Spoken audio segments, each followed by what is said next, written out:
Okay, तो start करते हैं आज बेसिक लेक्चर। अकॉर्डिंग टू आपके पास एसक्यूएल की कुछ बेसिक टर्मिनोलॉजी है जिसको हम करने वाले हैं इस लेक्चर के अंदर। क्लियर? तो एसक्यूएल की बेसिक टर्मिनोलॉजी में से आपके पास कुछ चीजें हैं जो हम करने वाले हैं। आप लोगों ने प्रीवियस लेक्चर्स के अंदर पढ़ा था कि एसक्यूएल क्या होती है, ठीक है। उसके अलावा डेटाबेसेस क्या होते हैं, डेटाबेसेस के डिफरेंसेस क्या होते हैं। क्लियर? हम क्यों डेटाबेसेस बनाते हैं और कहाँ पे डेटाबेसेस बनाते हैं, सारी चीजें आप पढ़ चुके हो। क्लियर? आज के लेक्चर के अंदर हम ये पढ़ने वाले हैं कि आप जो एसक्यूएल के अंदर कमांड्स लिखते हो या जो क्यूरीज लिखते हो, क्लियर, वो क्यूरीज आपके पास 4 टाइप की क्यूरीज होती है। कितने टाइप्स की? 4 टाइप की क्यूरीज होती है। और आप ऐसा समझ लो कि एसक्यूएल के अंदर कुछ आपकी लैंग्वेजेस हैं। एसक्यूएल खुद लैंग्वेज है, उसके अंदर कुछ लैंग्वेजेस हैं। कौन कौन सी? आपके पास एक डीएमएल है, डीडीएल है, और आपके पास डीसीएल है, और आपके पास लास्ट वन है टीसीएल। क्लियर? अब इन लैंग्वेजेस का पर्पस क्या है, या आपकी ये जो एक एक चीज है इसको हम मोर एलोबरेट करते हैं। तो DML is abbreviation of data manipulation language. Clear? तो आप जो पढ़ रहे हो ना डीएमएल, तो DML is abbreviation of data manipulation language. Clear? अब इसका मकसद क्या होता है? मैनिपुलेशन मकसद कि आपकी ये जो लैंग्वेज काम करती है वो सिर्फ और सिर्फ डेटा के ऊपर करती है। किसके ऊपर? डेटा के ऊपर। मैं आपको समझाता हूं आगे चल के, स्ट्रक्चर बना के सारी चीजें समझाता हूं कि कैसे होगा। क्लियर? उसके बाद it is used to retrieve, store, modify, delete, insert and update data in the database. यानी कि ये जो लैंग्वेज हम यूज करते हैं इसके अंदर आप डेटा को रिट्रीव करते हो, यानी कि सर्च करते हो, या उसको अगर आप देखना चाह रहे हो, क्लियर, तो उसको हम कहते हैं डेटा रिट्रीव करना। उसके बाद अगर डेटा को स्टोर कर रहे हो, स्टोर का मकसद कहीं पे हम रख रहे हैं, सेव कर रहे हैं। क्लियर? उसके बाद मॉडिफाई, यानी कि उसी के अंदर कुछ चेंजिंग करनी हो, अगर कोई डेटा डिलीट करना है या अपडेट करना, ये सारी चीजें जो भी आप डेटा के ऊपर करते हो। किसके ऊपर? डेटा को डिलीट करना है, अपडेट करना है, इंसर्ट करना है, तो हम डीएमएल यूज करते हैं। क्या यूज करते हैं? Data manipulation language. क्या यूज करते हैं? Data manipulation language. अब आपके पास डीडीएल क्या है? तो आपके पास DDL is abbreviation of data definition language. किसका एब्रीवेशन है? डेटा डेफिनेशन लैंग्वेज का। क्लियर? अब ये डेटा डेफिनेशन लैंग्वेज के अंदर आप क्या कर सकते हो? It is used to create and modify the structure of database objects in database. कि डीडीएल के अंदर हम स्ट्रक्चर बनाते हैं किसका? डेटाबेसेस का। अब मैं आपको समझाता हूं कि डीएमएल और डीडीएल के अंदर डिफरेंस क्या है। सही है? तो आपको मैं पहले बता देता हूं कि हम सपोज पेन टूल को या वर्ड ओपन कर लेते हैं। वर्ड के अंदर आप क्या इंसर्ट करते हो? हम इंसर्ट कर लेते हैं टेबल इंसर्ट करते हो। सपोज मैंने यहां से आके कुछ एक स्ट्रक्चर टेबल का इंसर्ट किया। अब अगर आपने इसी टेबल को, ये आपकी टेबल शो हो रही है, अगर आपने इसी टेबल के अंदर, या आप ऐसा कह लो कि अगर मैं इसी टेबल को क्या करना चाह रहा हूं, देख लो, डेटाबेस के अंदर भी क्या बनाते हैं? टेबल्स बनाते हैं। क्लियर?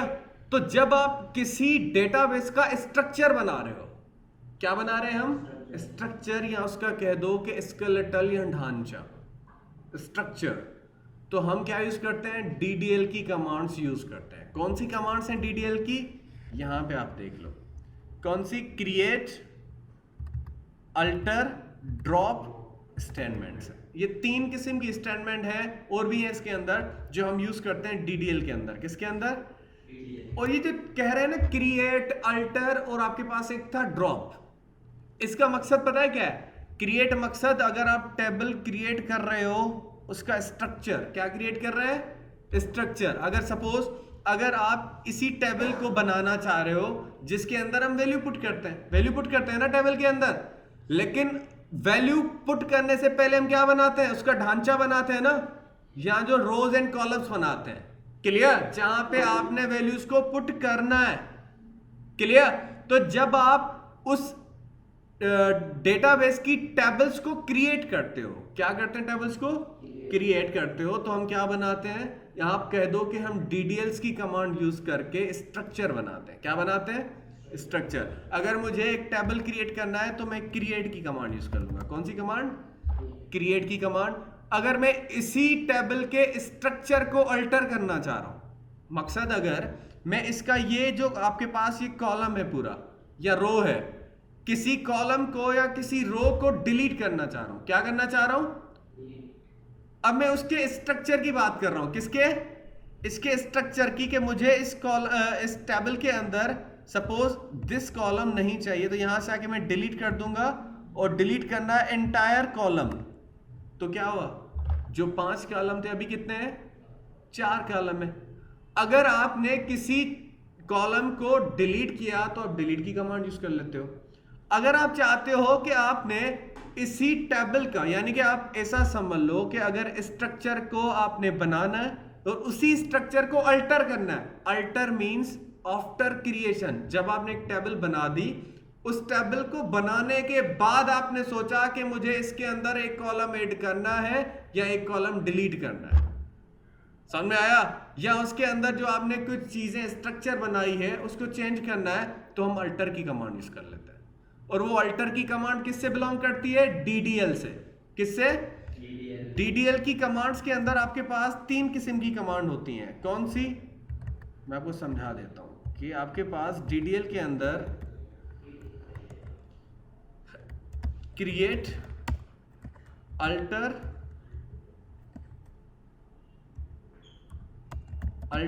और आपके पास थर्ड है ड्रॉप। क्रिएट से हम क्या करते हैं कि किसी भी टेबल का स्ट्रक्चर बनाते हैं कि उसके अंदर कितने नंबर ऑफ रोज होंगे और कितने नंबर ऑफ कॉलम्स होंगे। और अगर आप इसी स्ट्रक्चर को अल्टर करना चाह रहे हो, सपोज मैं चाहता हूं कि मुझे ये 4 कॉलम है मेरे पास इस टेबल के अंदर, क्रिएट हो चुकी है टेबल, और मैं क्या करता हूं कि मुझे इसी टेबल के अंदर एक कॉलम और ऐड करना है, तो मैं यहां से आके इंसर्ट कर लेता हूं कॉलम।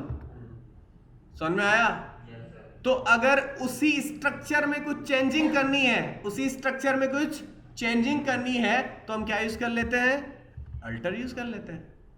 समझ में आया। अगर उसी ही आपने पूरे स्ट्रक्चर को उड़ा देना है, आप कह दो कि उसको डिस्ट्रॉय करना है, पूरी आपने जो टेबल का स्ट्रक्चर बनाया है, ये स्ट्रक्चर बनाया ना पूरा, अगर मैं इस स्ट्रक्चर को खत्म करना चाह रहा हूं तो कौन सी कमांड यूज कर लूंगा, ड्रॉप कमांड। कौन सी कमांड, ड्रॉप कमांड। तो ये तीनों कमांड किससे बिलोंग करती हैं, DDL से, डेटा डेफिनेशन लैंग्वेज से, जिसका काम है कि जब भी किसी टेबल का या किसी डेटाबेस का स्ट्रक्चर बनेगा तो हम DDL यूज करते हैं। उसी स्ट्रक्चर को मॉडिफाई करना है तो DDL की कमांड यूज होगी, उसी स्ट्रक्चर को डिस्ट्रॉय करना है तो फिर भी DDL की कमांड ही यूज होगी। क्लियर।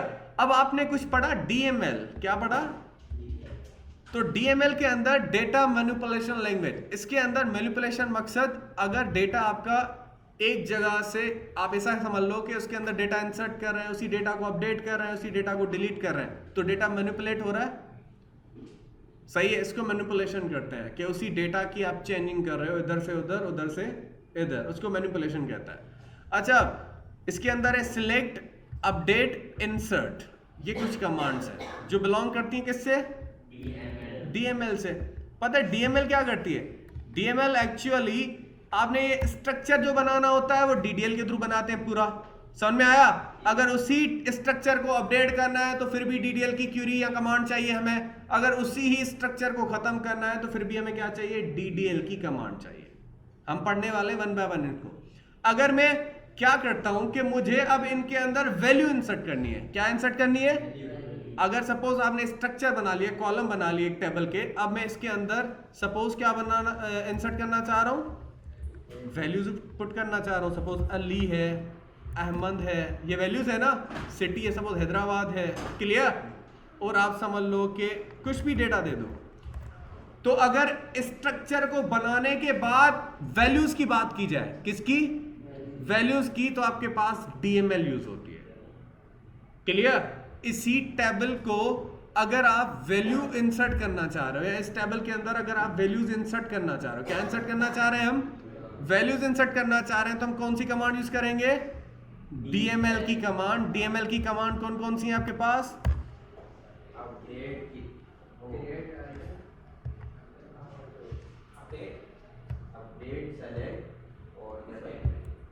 GML के अंदर आपके पास वो भी यहाँ पे 3 दी हुई है। कौन सी है आपके पास? एक है आपके पास सिलेक्ट है, और आपके पास सेकंड कौन सी है? इंसर्ट है, डिलीट है, ये सारी इससे बिलोंग करते हैं। ठीक है, अब आपके पास इन सारी चीजों का मतलब क्या है? मैं आपको बता दूं कि DML जो काम करती है सिर्फ इन वैल्यूज के ऊपर। किसके ऊपर?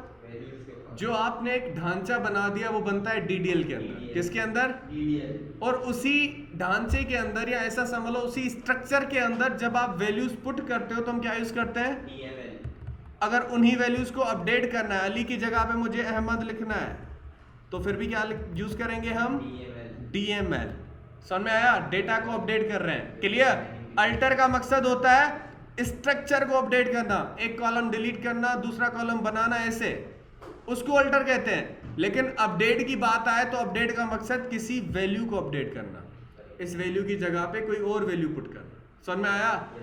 तो अल्टर मकसद किसका अल्टर करना है? स्ट्रक्चर का।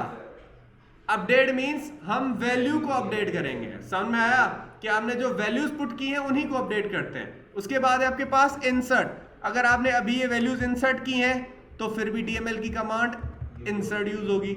अगर उन्हीं वैल्यूज को डिलीट करना है तो फिर हम DML की कमांड डिलीट यूज करेंगे। जैसे यहां पे हम क्या यूज कर रहे थे? ड्रॉप यूज कर रहे थे। समझ में आया?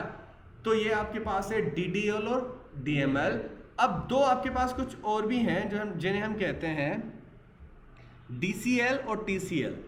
अब ये DCL is abbreviation of data control language.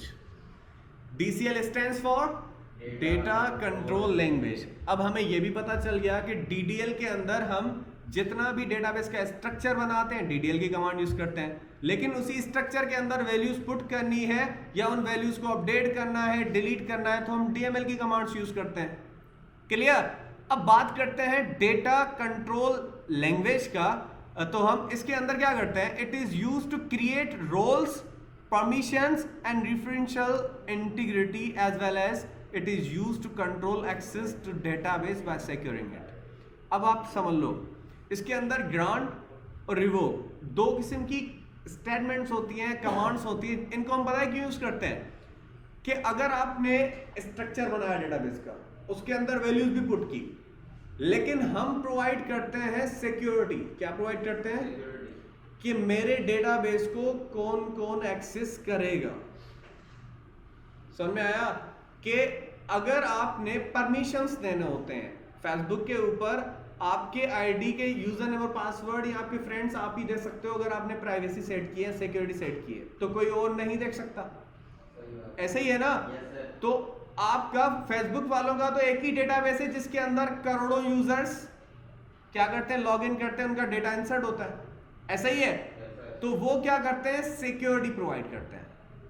Clear? कि कौन सा डेटा कौन से यूजर को शो करना है। समझ में आ रहा है? क्लियर? तो अगर डेटाबेस के ऊपर आपने परमिशंस देनी है या डेटाबेस को सिक्योर बनाना है या ऑथराइजेशन देनी है, तो हम क्या यूज करते हैं? DCL यूज करते हैं, डेटा कंट्रोल लैंग्वेज। डेटा के ऊपर कंट्रोल सेट करते हैं कि कौन सी चीज कौन एक्सेस कर सकता है, कौन सी चीज कौन एक्सेस कर सकता है। क्लियर है? समझ में आ रहा है? उसके बाद आपके पास TCL। TCL is abbreviation of Transactional Control Language. It's the fourth type of आपके पास इन languages के अंदर।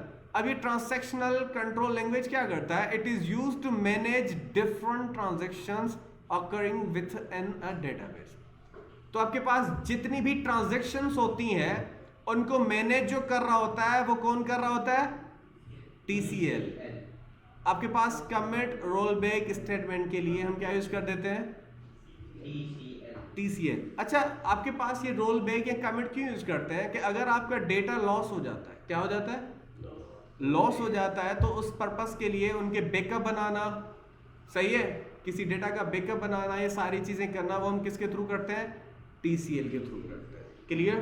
तो ये यहीं तक था। नेक्स्ट में कुछ और पढ़ते हैं।